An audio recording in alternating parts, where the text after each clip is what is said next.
बिस्मिल्लाहिर्रहमानिर्रहीम। अस्सलाम वालेकुम डियर लर्नर्स। आज का हमारा उन्वान है दरखास्त निगारी। आज के हम अपने लेक्चर में ये देखेंगे कि दरखास्त किस तरीके से लिखी जाती है और वो कौन कौन सी मिस्टेक्स है जो हम अक्सर दरखास्त लिखते वक्त करते हैं। लेकिन हम दरखास्त का खाका डिस्कस करने से पहले हम दरखास्त का तारुफ की तरफ आएंगे कि दरखास्त किस जुबान का लफ्ज है और दरखास्त कितने लफ्जों से मिलकर बना है। दरखास्त फारसी जुबान का लफ्ज है और दरखास्त दो लफ्जों से मिलकर बना है, दर और ख्वास्त। दर का मतलब है तरफ या जानिब और ख्वास्त का मतलब है मांगना या चाहना, और निगारी कहते हैं लिखने वाला या तहरीर करने वाला।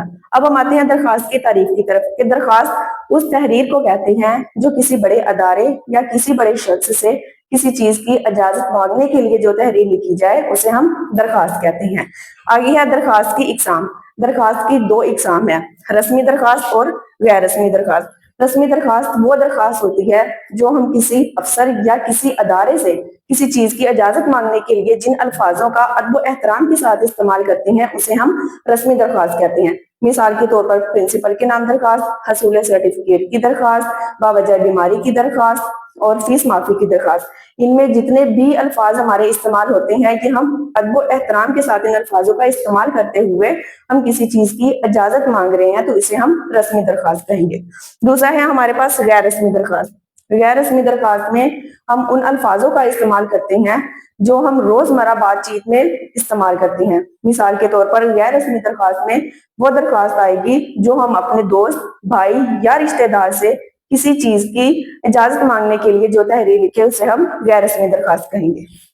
आगे हमारे पास दरखास्त कितने हिस्सों पर मुश्तमिल है। बेसिकली दरखास्त तीन हिस्सों पर मुश्तमिल है, इब्तिदा यानी शुरू वाला हिस्सा, मतन यानी दरमियान वाला हिस्सा और इख्तिताम यानी आखिर वाला हिस्सा। अब हम एक एक हिस्से को लेके हम अपना खाका डिस्कस करेंगे। पहला है हमारे पास इब्तिदा। इब्तिदा यानी शुरू वाला। फर्स्ट लाइन में हम अफसर का ओहदा और पता लिखेंगे, लेकिन दरखास्त में हम पहली लाइन लिखते वक्त जो हमारी अक्सर मिस्टेक होती है वो यही होती है कि या तो हम जनाब और साहिब का वर्ड एक साथ में इस्तेमाल करते हैं, लेकिन एक ही लाइन में दोनों का इस्तेमाल एक साथ हम नहीं करेंगे, इससे हमारी स्टेटमेंट जो रॉन्ग हो जाएगी। तो हम फर्स्ट लाइन में जो चीज इस्तेमाल करेंगे, जिन अल्फाजों का इस्तेमाल करेंगे, हम उसमें लिखेंगे कि बाखिदमत जनाब principal the learning house Taranda Sawai Khan. तो लिखने से भी हमें पता चल रहा है कि हम एक लाइन में एक लफ्ज का इस्तेमाल कर रहे हैं, तो हमारी ये स्टेटमेंट बिल्कुल करेक्ट होगी। उसके बाद हम आते हैं नेक्स्ट लाइन पर, दूसरी लाइन यानी जिसे हम दूसरी सतर भी कहते हैं।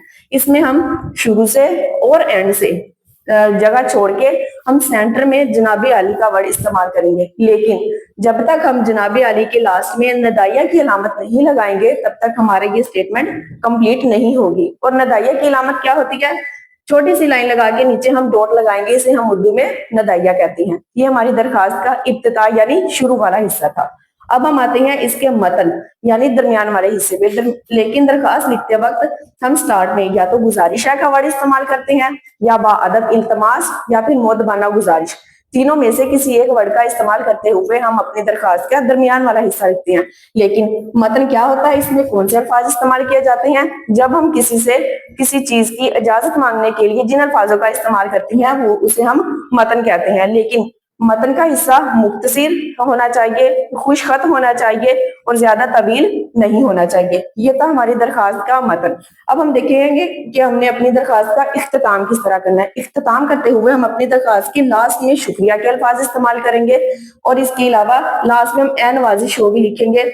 या तो हम ए नवाजिश होगी लिखेंगे या फिर आपकी करम फरमाई होगी। दोनों में से एक स्टेटमेंट का इस्तेमाल करते हुए हम अपनी दरखास्त का इख्तिताम करेंगे।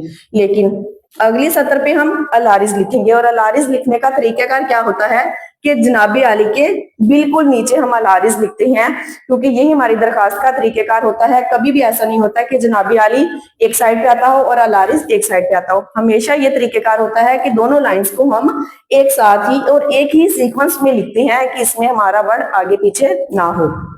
नेक्स्ट हम लिखेंगे कि लिखने वाले का नाम। लिखने वाले के नाम पे या तो हम उसका नेम लिखेंगे, अगर हम उसका नेम लिखने वाले का नेम नहीं लिखेंगे तो वहां पे हम अलिफ बे जीम भी लिख सकते हैं।